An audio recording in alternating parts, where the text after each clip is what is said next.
Oh, mes chers compagnons qui m'accompagnent tout au long de cette aventure en quête de connaissances, mon amitié partagée à tous. Bienvenue sur ma chaîne. Je suis le fondateur de l'organisation Zozutisme. Cette vidéo est en interprétation directe et reliée à la précédente. Alors, chers amis, comme vous le savez déjà, la vie a un sens, malheureusement peu s'en souviennent. Il n'y a qu'à voir à quel point certains entreprennent un comportement abéti et laissent les émotions négatives prendre le dessus. Source de souillure, ils continuent de s'en abreuver jusqu'à y prendre plaisir. Une génération de dépravés égarés dans le chemin du péché et ayant un désir intense de posséder le mal pour obtenir l'illusion de la réussite. Le temps s'écoule, chers amis, et l'enfer est déjà dans notre système solaire. Sachez-le. Et bien évidemment, la science continue d'évoluer pour ainsi atteindre son apogée. L'homme, par ses exploits, est devenu prétentieux. Avide de pouvoir, il ne cesse de transgresser, comme si le néant l'avait englouti dans les profondeurs. Privé de sa propre lumière, il est plongé dans le noir total. Cherchant le secours, il est abattu. Encore faut-il qu'il se souvienne de son attachement excessif à lui-même, méprisant les autres. Il pensait que rien venant de lui ne serait divulgué. Voilà ce qu'il a gagné. Oh, mes chers compagnons, nous avons tous ce besoin de faire grandir notre conscience propre, le désir d'accroître la capacité mentale pour discerner le monde qui nous entoure. En chacun de nous se cache un monde, une matrice, dont les formes prennent vie et où les émotions s'expriment ouvertement, laissant paraître des données, des images, parfois maîtrisées et parfois incontrôlées. Toutes ces données sont stockées dans une réalité immatérielle. Mais ces données peuvent aussi influencer l'esprit et se convertir en désir. Ces données auront le privilège d'emprunter l'une des voies hémisphériques du cerveau, droite ou gauche. Il est important, chers amis, de se purifier mentalement en faisant le vide dans sa tête.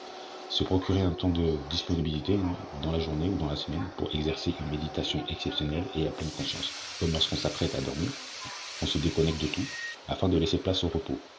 Pour y arriver, vous devez savoir que peu importe les bruits qui nous entourent, la réussite se fait dès le moment où un bruit vraiment intense et fini vient à couvrir toute source sonore externe. Ou alors dès que les sons externes s'estompent et que seuls les battements du cœur et les bruits produits par le mécanisme digestif sont à l'écoute.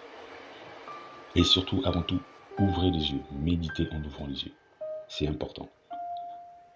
Alors, mes chers compagnons, comme je l'évoque souvent, la vie est un déroulement successif d'histoires et d'événements matérialisés qui se dirigent vers son existence, son début, je dirais plutôt son commencement, pour ainsi marquer sa fin.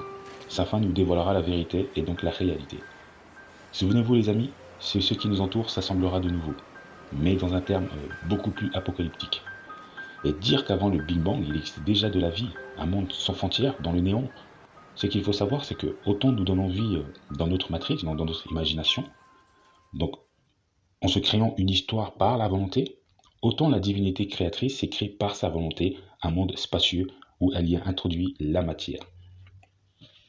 Pour créer quelque chose, il faut le penser. Comme c'est le cas pour tous, la volonté, l'esprit, la pensée avant l'action. Ce dont qui nous ouvre les portes de l'imagination nous a été légué. C'est la preuve qu'à partir de rien, on fabrique tout. L'imagination est un défilé d'images représentant des situations possibles mais aussi impossibles. Par la volonté de l'esprit, on peut aussi donner vie aux objets, choses, et aussi les combiner. Nous vivons tous dans l'esprit d'un être suprême qui a façonné toutes choses par sa faculté, sa volonté d'imaginer, puis a donné vie aux images, et a orienté toutes choses vers son idéologie. Quand on se projette dans son imagination, il n'y a pas de frontières, pas de limites. Au-delà des images qui se défilent, il n'y a rien, le vide, la sombritude, ou dirais-je le néant. Cependant, nous en sommes l'acteur principal avec une vue dans tout l'ensemble. Nous avons le choix et la maîtrise des événements. Nous pouvons interagir dans une situation et y créer une solution. Alors si on compte le néant, euh, tous ces fluides énergétiques qu'on retrouve dans toutes les galaxies, univers et autres, et qui sont reliés, en plus d'être intelligents, et qui étaient déjà là avant l'espace primitif, et qui est en plus responsable du Big Bang, on peut facilement en conclure que c'est la présence d'un esprit pensif, qui maintient en vie toute existence, et que cet être ne pourrait être vu.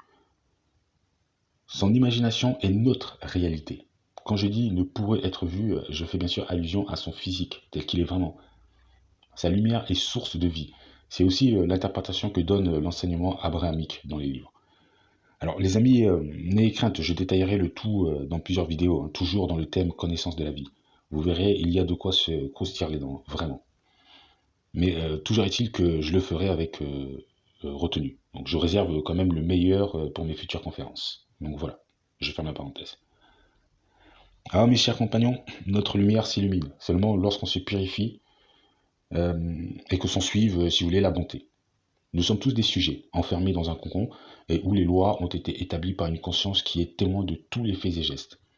Par son imagination, sa pensée, nous sommes reliés les uns des autres, et plus particulièrement par ressemblance ou ressemblance par trait physique. Nous sommes dans l'ensemble la définition même de ce qu'est l'émotion, ou plutôt le concept émotif. Tous ces flux énergétiques sont une sorte de connexion énergétique, je dirais, qui alimente le tout et nous procure vie, etc. Étant l'élément qui alimente le tout et qui a créé le temps, par son imagination, on en déduit que le temps ne l'atteint pas, puisque celui-ci est créé par la pensée due à un déroulement successif d'images. Imaginez que dans votre pensée, euh, vous, y, vous y créez une histoire avec des personnages imaginés par envie ou par choix, et dont vous leur donnez un sens et de l'amour. Ne les aimeriez-vous pas? Évidemment que oui, puisqu'en donnant vie aux personnages, vous y donnez de la valeur et logiquement de l'amour. Alors si cet amour nous a été offert, c'est justement pour qu'on la partage à notre tour. Ce circuit de la récompense n'est qu'une donnée émotionnelle. D'ailleurs, je vous informe que l'amour provoque une sorte de choc émotionnel dans le cerveau. L'amour se définit par une activité électrique et chimique qui va circuler tout au long du corps et provoquant un plaisir intense, parfois incontrôlé. Nous avons encore là cette énergie électrique et magnétique qui fait encore une fois source d'alimentation, comme si nous avions déjà les données, ou plutôt nous avions déjà été programmés pour ça, et que cette énergie électrique et magnétique est là pour l'activer, comme le rôle du courant électrique qu'on active par l'interrupteur et qui illumine l'ampoule. On peut aussi faire une interprétation de la lumière à la vie et de l'extinction de cette lumière justement qui devient la mort. Ce courant énergétique qui est l'essence même de la vie, c'est elle qui l'alimente. Mais elle est la volonté de celui qui appuie sur l'interrupteur et qui a en plus fabriqué ce circuit intégré. Vous entendez, chers amis, chers compagnons, c'est vraiment complexe. Donc la vie a été imaginée pour un but bien précis et qui a son intérêt. Pour alimenter un espace aussi large et plus encore, cet être doit être immense. L'absence de matière avant le commencement prouve qu'il n'est pas comme les créatures. Si tout part d'une imagination, donc qui émane de la spiritualité, nous devons alors comprendre que tout part d'une émotion, ou plusieurs émotions, construites par le mental d'un être supérieur et unique, et qui de cela a légué ses émotions aux créatures dotées d'intelligence. Et si les émotions sont la raison de notre création, elles sont aussi les principales raisons de notre objectif. Chaque vie a son importance, chaque vie est sacrée, chaque vie a quelque chose à accomplir. La nature aussi a en quelque sorte l'objectif de maintenir la vie sauvage. D'ailleurs, dans l'Antiquité, on représentait souvent la nature à la femme. C'était sûrement dû pour sa fertilité. Mais bon, on en parlera de toute façon prochainement. Donc, chers amis et compagnons, il est temps de nous quitter et de nous retrouver très prochainement. J'espère qu'on sera de plus en plus nombreux, si Dieu le veut. Alors, je vous dis à bientôt. Peace and love.